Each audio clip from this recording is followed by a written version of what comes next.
Hey guys, Joe here, and here we are for my How to Braixen. Now, of course, I'm probably saying that name wrong. I'm sorry, I don't know how to pronounce this name. That's just how I'm going to say it for the whole video. Sorry if it's a little bit cringeworthy, but, you know, whatever. That's how I say the name. But in this video, I'm going to be going over a few basic how to play Braixen. In this video, I'll be talking about the first impressions of her, of course, some basic playstyles, and then some tips and tricks. Also, I will have a part 2 and a part 3 of this video, and there's already a part 1 of a Sceptile video and a Machamp video, so you can check those both out. With all that said, though, let's get going. So to start off my first impressions of Braixen, I'll say that she's a very tricky fighter to play as and to play against.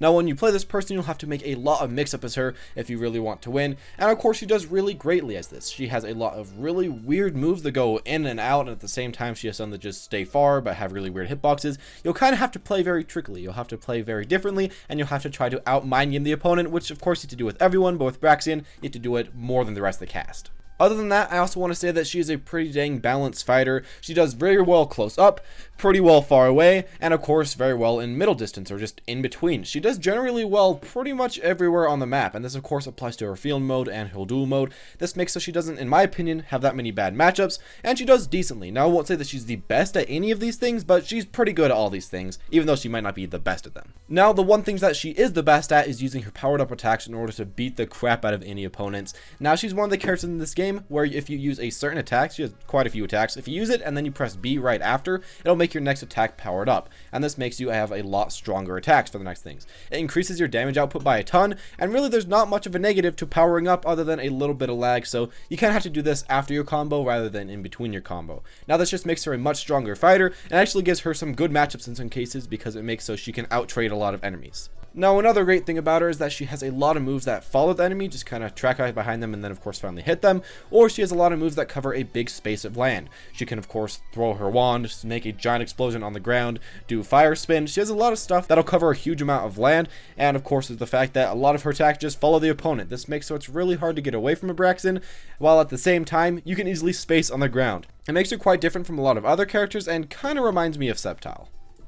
As for another bonus when playing Braixen, her Reflect or her down A really allows her to counter a ton of projectiles that happen to just shoot farther than her own. Now Braixen has quite a bit of farther range projectiles, but she doesn't really have the furthest range projectiles in the game. Lucky thing for her though is that she does have a reflector, so you can just reflect the projectiles that go longer than yours back at the opponent in order to do a ton of damage back to them. This is something that's very nice for somebody with a projectile themselves, because it means that you can beat out other projectile characters, and in some cases you could actually camp out other projectile characters just further range characters, and that's something that Braixen can really hold against a lot of foes. A different thing to say is that in both fighting phases, she actually has a good amount of close range and far range attacks, which of course makes her very hard to counterpick as a different fighter. Also, she has a lot of attacks that come out very fast, and some attacks that come out very slow. So essentially, you have kind of every different attack in the game. It's very different, but yeah, that'll probably give her really good matchups for the most part.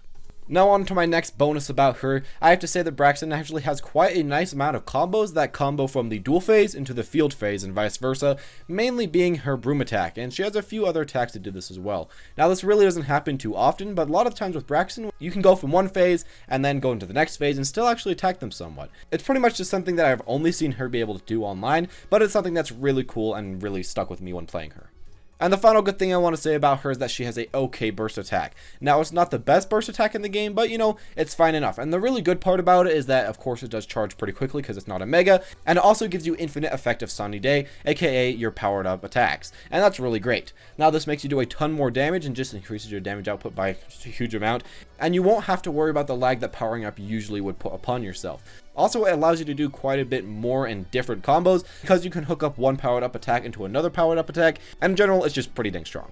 But now, we're off to the basic playstyle, and for Braixen, as far as what I've seen so far, you have a few choices for your basic playstyle. You can either try to play the keep away game versus these melee fighters, and get a lot of free damage with all your range attacks, or you can go all in, all ham versus other ranged opponents, or you could try to do a mix of the two and go in/out consistently, tricking up the enemy and getting a ton of damage down on them. Now, all these work out pretty well with her, and it really depends on who you're fighting more than anything. Now, Braixen doesn't have the most damage output in the game, which makes you have to kind of outplay the opponent a lot, but her damage is fine enough. It's not awful, just not quite as good as somebody like Machamp.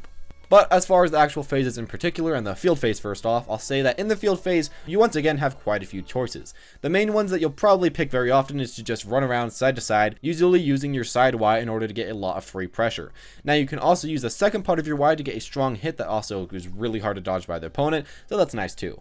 Now, if that strategy doesn't work, you can just run far away and use your long range attacks like Fire Blast or Fire Spin, or just set up that Eruption type move from really far away. A nice part about this mode for Braixen is how many far range attacks you really have, but it must also be noted that you have quite a few good ways to get in. That main good way to get in though is pretty much her broom attack. You can throw this thing out after a lot of spam out of nowhere, and I gotta say it's a really good way to get phase shift. She's pretty good in the field mode and does above average, I would say.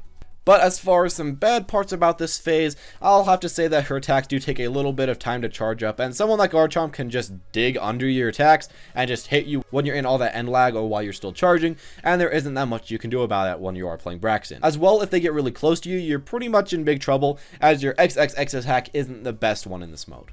Now, as for the duel phase, I once again feel like you do quite well here. You have many far range moves with disjointed hitboxes of fire, such as throwing your magic stick or using flamethrower in many different ways. As well, you have fire spin, which can be great for zoning, and that's just a really nice thing about her. The best part about her though is that she has all of this, but also a very strong melee range game as well. Her attacks come in fast, and a lot of them make her run back, jump, or just dodge the enemy, which allows you to get in an attack right after you dodge the enemy. When you mix these two playstyles together, you have some really great pressure versus any foe, and the only problem is that this playstyle can be pretty hard to pull off, but if you do put the time into learning it, then you will definitely be rewarded. As for cons for this phase, I'd say that you don't have the longest or the most damaging combos here. Now, don't get me wrong, you can rack up some pretty big damage, but it's definitely not the biggest. It can also be pretty hard to win face-to-face trades in this mode, as you generally do need to outplay your opponent. But it's not too bad. You can do at least okay with her pretty much all around the board. As far as a few tips and tricks, very simple ones, I'd say the first one, give Latios a try. Now in field phase, you can just throw this guy out, as well as all your spam in order to box out an opponent. Now this is extremely potent, and there really isn't that much they can do about this. You can also send in your Eruption Artillery from afar, and get a lot of free damage from that, and that's one of my favorite things to do with her.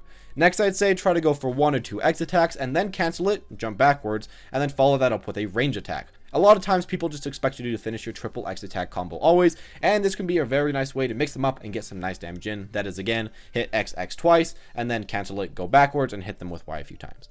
Now, finally, I'd say just remember to go for grab. You have so many other great options, but you cannot forget this one. It's just one of the best options in the game. It also does decent damage as Braixen, and can be used in tandem with some of your range attacks, so you gotta keep that all in mind. Finally, I want to talk about how strong I feel Braixen will be. Now, from what I've seen so far, Braixen will probably stay as the underdog, as she doesn't really get that much amount of play, but that doesn't mean that she's bad. I feel like she has a lot of tools and generally does well in all stages of the game. Now, she's definitely very different from the rest of the cast, but I could see someone wreck house with her if they did happen to learn her very well. I'm feeling that mainly she does just need representation, but overall, before the game came out, I thought she would be a horrible character, and she turned out to be a pretty good one, so that's a big thumbs up by me. And there you have it, my How to Braixen Part 1. Now, of course, I'm not the best Braixen player in the world. I won't even dare to say that. I feel like I'm probably an about average or maybe a little bit more player as Braixen. I generally know a lot of game knowledge about all these games, but as you see in the background, my play as Braixen really isn't that great. So sorry about that. If you want any really nice Braixen play, you're going to have to look elsewhere. Thank you all for watching, though. If you enjoyed, make sure to subscribe for that Part 2 and Part 3 in the near future. Also, comment down below who you'd like me to do next time. I'll probably be doing Gengar next time, as a lot of people have been asking for him, but we'll have to see, won't we? Thank you all for watching, though, and I'll see you all next time.